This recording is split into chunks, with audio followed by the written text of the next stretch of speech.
Grow up. That's the deep dive today. Grow up after a breakup. And I don't even have the desire to use more gentle or inviting language to say this. You simply need to grow in some way after a relationship ends.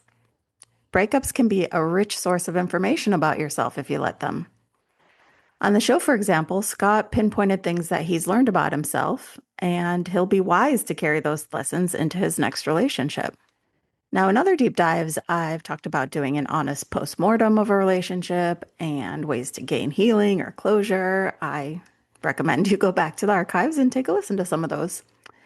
And in that vein, it's important to do an honest inventory of what you contributed to your relationship, good and harmful, or what patterns of behavior you tend towards, or what distorted thinking patterns your brain indulges in, what communication and fighting styles you revert to, and so on. I truly invite you to reflect on all those things. But for those who need baby steps or to make today's deep dive even more concrete, do this. Try to think of 3 things you need to do better in your next relationship.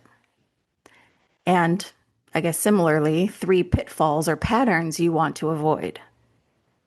And for extra credit, 3 things that make you an annoying or difficult partner sometimes.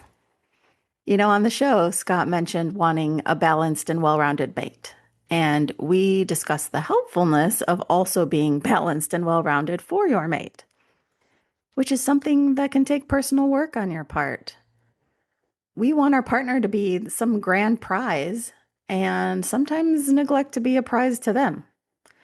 So let's take the thing we can actually control, which is our own thoughts, feelings, and behaviors in a relationship, and put the work into being a better version of ourselves for our next relationship or the current relationship if you're not someone going through a breakup. Because if you think your baggage won't come with you, you have another thing coming. There's a saying I like, if you keep going how you're going, you'll get where you're headed.